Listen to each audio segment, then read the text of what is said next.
دیکھیں یہ ایک بڑا کامن سا بات ہے کہ قرآن کو اتنی عرصے تک جیسے 22 یا 23 سال کے اندر نازل کیا گیا آہستہ آہستہ کر کے، تو کیوں بار بار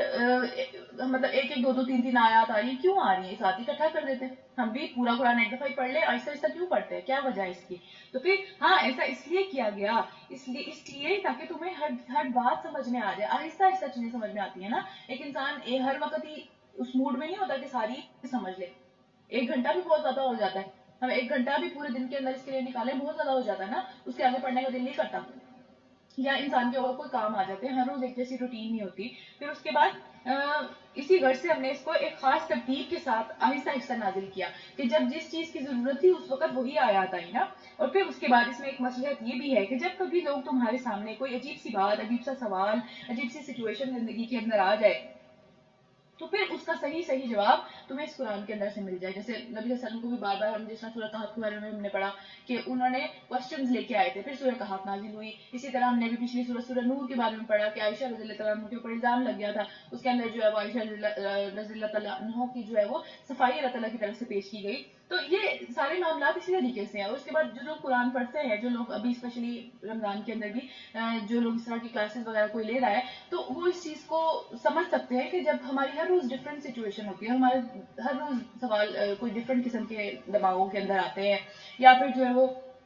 ہمیں کوئی ڈفرینٹ مسئلے روز آ جاتے ہیں، تو اسی کا جواب ہمیں اسی قرآن میں مل جاتا ہے اپنے سوالوں کا۔ اور ہر روز وہ سوال نہیں آ رہے ہوتے، ہر روز ڈفرینٹ آ رہے ہوتے ہیں، تو اگر ہم ایک ہی دفعہ سارا پڑھ لیں گے تو کیسے اثر ہوگا اس کا؟ تو یہاں پہ اس کی ایک یہ بھی مصلحت بیان کی گئی ہے، اور اس کے بعد اس کا ٹھیک ٹھیک جواب ہم تمہیں اسی وقت دے دیں اور بہترین طریقے سے ہر بات کھول کے بتا دیں۔ تو جو لوگ اوندے منہ جہنم کی طرف دھکیلے جانے والے ہیں، ان کا جو سٹانس ہے، وہ جو بات کر رہے ہیں وہ بہت ہی بری ہے، یعنی ان کا بس یہ ہے کہ کسی طریقے سے اس میں کیڑے نکالے بس، اس کے علاوہ ان کو کوئی بھی کسی بھی چیز میں دلچسپی نہیں ہے۔ اور پھر ان کی راہ جو ہے وہ بہت ہی غلط قسم کی راہ ہے، اچھی راہ نہیں ہے جو وہ اپنانے کی کوشش کر رہے ہیں، جس راستے سے دوسروں کو بھی لے کے جانے کی کوشش کر رہے ہیں۔ پھر ہم موسیٰ علیہ السلام کو کتاب عطا کی، اس کے ساتھ اس کے بھائی ہارون علیہ السلام کو مددگار کے طور پر لگا دیا، اور ان سے کہا کہ جاؤ اس قوم کی طرف جس نے ہماری آیات کو جھٹلا دیا ہے، یعنی کہ بنی اسرائیل کی طرف تو جانا تھا، اور فرعون ان کا جو بادشاہ فرعون تھا اس کی طرف جانا تھا۔ پھر آخر کار ان لوگوں کو ہم نے تباہ کر کے رکھ دیا۔ یہی حال قوم نوح علیہ السلام کا بھی ہوا، جب انہوں نے رسولوں کو جھٹلایا ہم نے ان کو غرق کر دیا جو ان کے اوپر طوفان آیا تھا، اور پھر دنیا بھر کے لوگوں کے لیے ایک نشانی اور عبرت بنا دیا، اور ان ظالموں کے لیے ایک دردناک عذاب ہم نے مہیا کر رکھا ہے، یعنی دنیا میں بھی ایک عبرت بن گئے وہ، اور آخرت میں بھی ایک دردناک عذاب ان کا تیار پڑا ہوا ہے، تو اس کا انتظار کر رہا ہے وہ۔ تو دیکھیں یہ تو کوئی فائدے کا سودا نہ ہوا نا، کہ دنیا بھی خراب کر لی ایک ضد کے پیچھے اور آخرت بھی تباہ کر لی۔ اور پھر اسی طرح قوم عاد اور قوم سمود اور اصحاب اکرس جو ہے، یعنی کنواں کہتے ہیں نا اس کو، اس کا جو عربی کا لفظ لکھا ہوا ہے اور اس کا جو مطلب ہوتا ہے وہ کنواں ہوتا ہے۔ یہ وہ قوم تھی جو کہ اپنے نبیوں کو کنویں میں ڈال ڈال کے پھانسی دیا کرتی تھی،